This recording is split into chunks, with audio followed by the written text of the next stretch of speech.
participants, we are today to discuss about one of the very important segments of resource methodology. That is, there is one very important chapter or unit which you are to study in research methodology or in the field of research. This unit has specific importance which has two parts.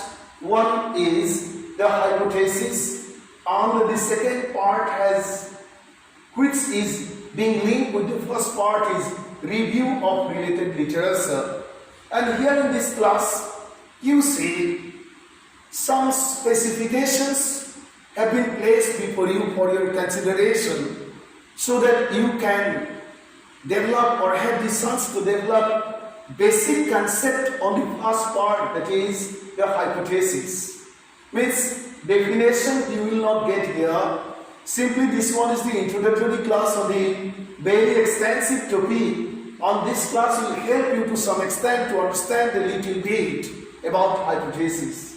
Let us see, friends, and by studying the contents of this specific unit, particularly the first part, you will certainly get some information relating to the concept of research. Let us begin. Research, friends, as you know so much well, is a very systematic process for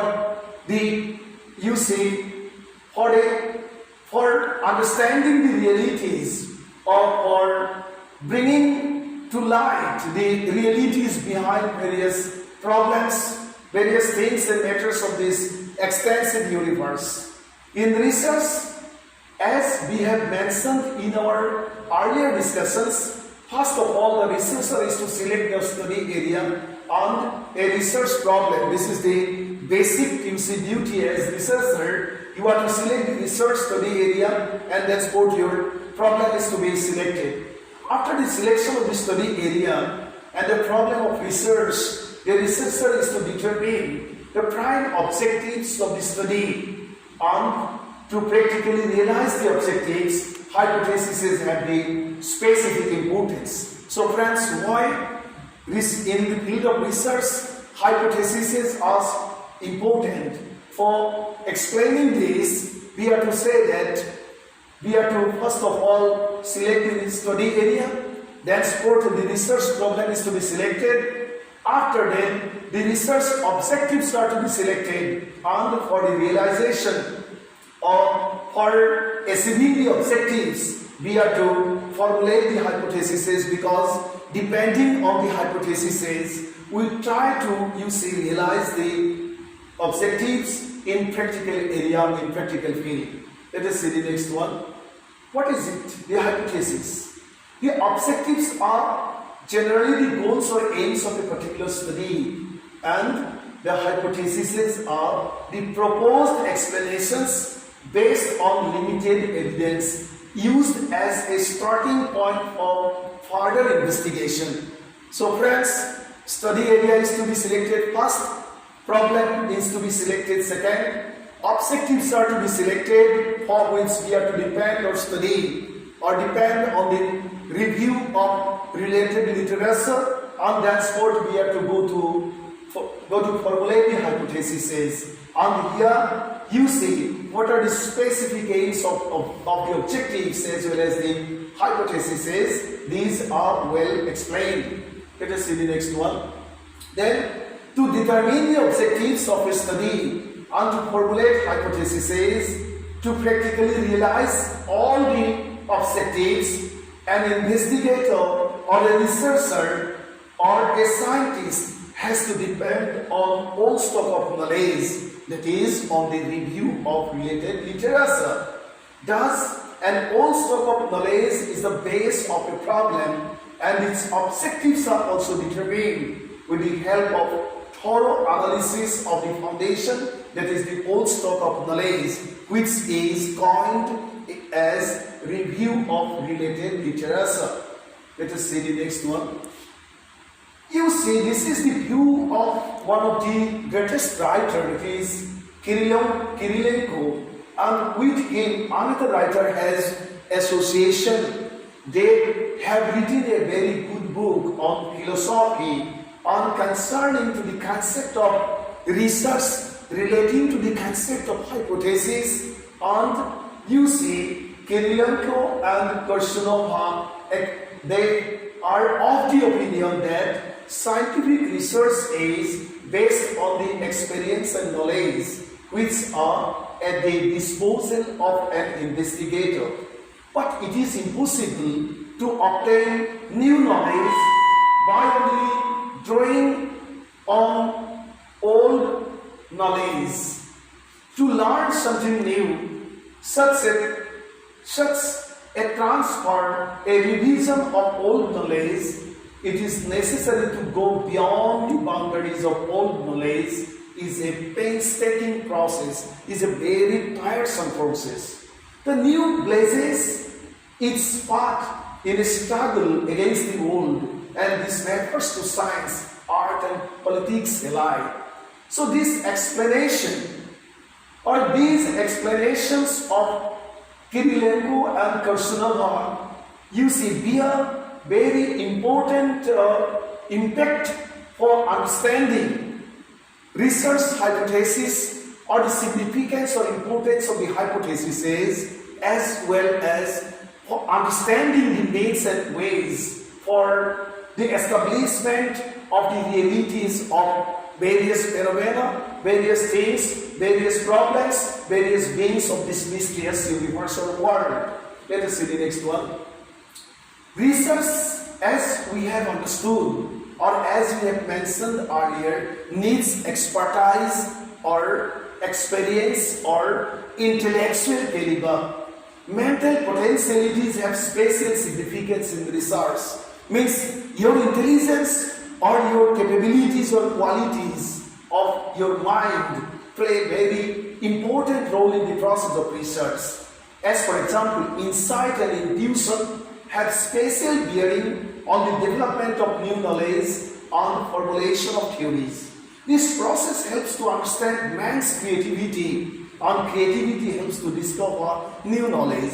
So friends, for understanding research, we have to understand the significance of all the mental potentialities, as well as one of the most important mental potentialities, our perception concerning to creativity is to be so much clear, and thenceforth we have to be much clear concerning to the concept of insight as well as intuition, which play a different role in the process of research. Let us see the next one. And that's what once we have to say creativity has special bearing in the process of research, we must have to have a little bit explanation concerning to or the meaning of creativity. And here also, we going back to Kirilenko and Korshunova, we see that they have explained creative research results in discovery, which is a new, genuine knowledge, a revelation of formerly known facts, properties or regularities of the material world or spiritual culture. Discovery is the summation of a creative process which is characterized by a certain result, a new advance in the scientific cognition or scientific understanding of nature and society. And let us see the next one, it is continuing. A research, as per the assertion of Kirilenko and Korshunova, for the new is the entire process of cognition or understanding or deep understanding, beginning with the conception, perception, and then passing through the stage of the accumulation of material, and at last leading up to the discovery itself and its verification. The preparatory stage consists in collecting and systematizing material, and it may take considerable time, and that's why people are of the opinion, experts are of the view that research is a very painstaking process, it's a very patient process, it's a very laborious process, and in the field of research, creativity plays definite role, and with creativity there is another mental properties, that is insight and intuition also be a significant influence or impact in the process or on the process of research. Let us see the next one. In preparatory stage of research, hypotheses have special importance. Why hypotheses? Because in the preparatory stage of research, hypotheses have special importance. In a sense, hypotheses lead the researcher towards the practical realization of the objectives. Here in this point, function of human mind has special importance, and that's why repeatedly we are mentioning about creativity, insight and intuition, which bear very important place in the or which influence the process of research much. And here again, Kirilenko and Korshunova explain that human mind is remarkable in the fact that while working on a problem, man does not consider all probable variants of its solution, but automatically cast off some of them from the very outset. This ability to associate the unknown with the known is often accomplished intuitively, for which we need intuition, but it largely depends on man's experience, on his ability to combine, connect or associate different spheres of knowledge, for which you see we need intuition, for which we need insight, for which there is the necessity of creativity of the researcher. This way or does to systematically set the mission of research and to determine the route towards the accomplishment of the research goals. Research hypotheses are to be well formulated at the primary level of the study. Means first of all, we are to select the study area, then we are to select the problem of research.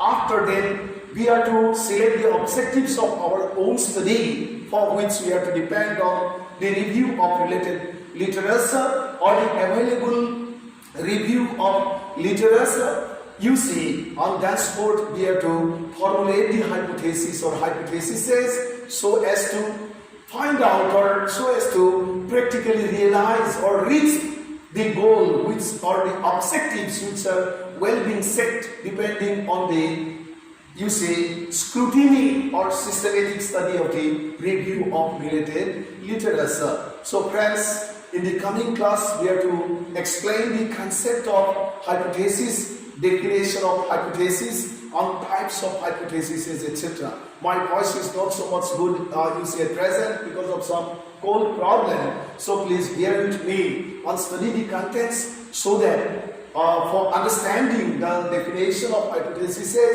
as well as for having the concept of the class types or categories of hypotheses, you do not feel any problem or much problem, or you do not face much problem. Thank you so much.